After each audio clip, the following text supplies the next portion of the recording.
for today's vlog. Ay, dito nga pala kami sa labas ng bahay. Kakagising na pala namin. Sinaman ko yung anak kong lumabas dahil kasi nga gusto niyang lumabas ng bahay dahil kahit na masama yung panahon, malakas yung hangin sa labas dahil. Pinalabas ko na muna kasi nga wala pa namang ulan, hangin pa naman yan.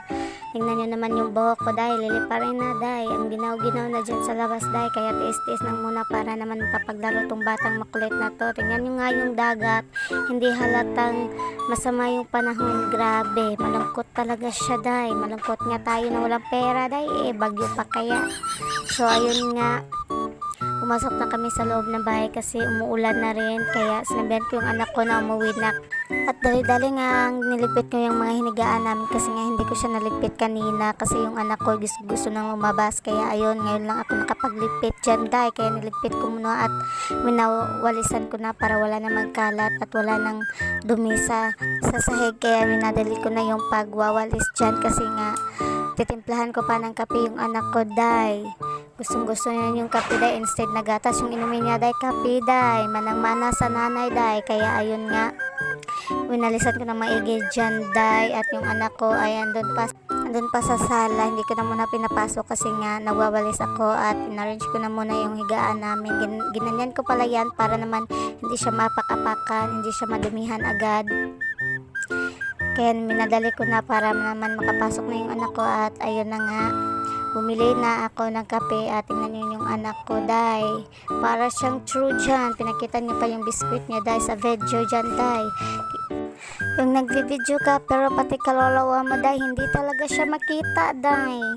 Akala ko talaga kita ako dyan dahil. Kaya chinek ko yung video dahil ayun, bugs, para tayong engkanto dyan dahil. Yung paalang yung nakikita dyan dahil.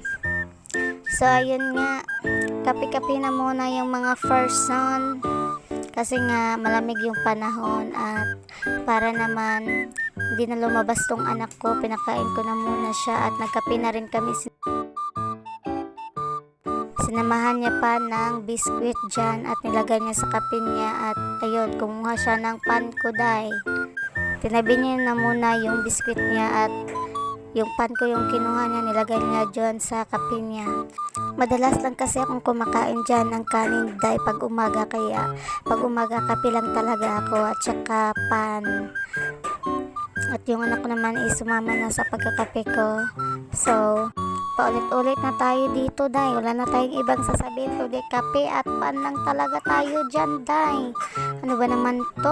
Ang hirap talaga mag voice over dahil kailangan mo pang iisipin yung mga isasalita mo at cut ka ng cut. Nakakapagod talaga maging vloggeress. Ay, Charles. Feeling on yarn. So, ito na nga, nagkakape na nga kami at pagkatapos nga palang magkape dyan ay syempre, ano pa bang gagawin? Magliligpit at matutulog dahil nga ulan na sa labas. Hindi na pwedeng lumabas yung anak ko kasi napakalakas ng hangin at napakalakas ng ulan. Kaya,